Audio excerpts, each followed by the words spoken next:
တင်အားရပါရရဲမောပြီးတဲ့အခါတင့်ကိုတင်ဘလို့ခံစားရလဲဆိုတာတတိထားမိဖူးပါသလားဒါကစိတ်ထဲမှာပဲခံစားရတာမဟုတ်ပါဘူးခန္ဓာကိုယ်တစ်ခုလုံးကအံ့ဩစရာကောင်းတဲ့နီလန်းတွေနဲ့တုံ့ပြန်နေတာပါဦးနောက်ကတင်ရဲလိုက်တဲ့ခဏမှာပဲတက်ကြွလာတာဟာတင့်ကိုပျော်ရွှင်စေတဲ့အင်ဒိုဖင်ဆိုတဲ့ဓာတုပစ္စည်းတွေကိုထုတ်ပေးလို့ပါတစ်ချိန်တည်းမှာပဲကော်တီဇောလိုစိတ်ဖိစီးမှုဟော်မုန်းတွေကကျဆင်းလာပါတယ်ဒါကြောင့်တင်ရေမောလိုက်တဲ့ချက်ချင်းပဲပူကြီးအနားရတယ်လို့ခံစားရတာပါနှလုံးမှာဆိုရင်လေတင်ရဲလိုက်တဲ့အခါနှလုံးခုန်လုံးမင်းလာပြီးတွေးကြောသည်ကျဲလာပါတယ်ဒါကတွေးလေပတ်မှုကိုကောင်းမွန်စေပါတယ်နှလုံးအတွက်လေ့ကျင့်ခန်းအသေးစားတစ်မျိုးလုပ်ပေးတယ်လို့ပါတယ်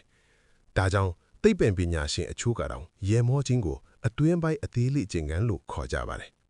တင်ရဲလိုက်တဲ့အခါအဆုပ်အောက်ကကြွက်သားကိုကျွတ်ဝင်စေတာကြောင့်အဆုပ်ထဲကိုအောက်ဆီဂျင်ပိုရောက်လာပါတယ်ဝမ်ပိုက်ကြွက်သားတွေတင်းလာတာကိုတောင်တင်ခံစားရနိုင်ပါတယ်အကြောင်းကသူတို့လည်းတက်ကြွစွာလောက်ကင်နေလို့ပါရေမောခြင်းတစ်ခုကမျက်လာနဲ့ခန္ဓာကိုယ်ထဲကကြွက်သားဓာစဉ်ပေါင်းများစွာကိုပါဝင်လှုပ်ရှားစေနိုင်ပါတယ်နောက်ထပ်အံ့ဩစရာတစ်ခုရှိပါတယ်ရေမောခြင်းကကိုယ်ခန္ဓာအားစနစ်ကိုတကယ်ပဲအားကောင်းစေနိုင်ပါတယ်ပဋိစီထုတ်လုပ်မှုကိုတိုးမြင့်ပေးပြီးကိုယ်ခန္ဓာဆဲတွေကိုလှုံ့ဆော်ပေးက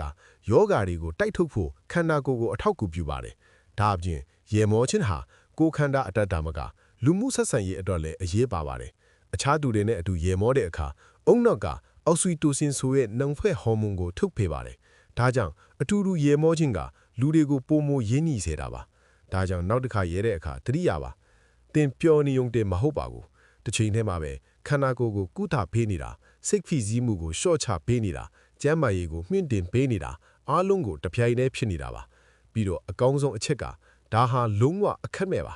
ဒါကြောင့်ဒီနေ့နည်းနည်းပိုပြီးရေလိုက်ပါ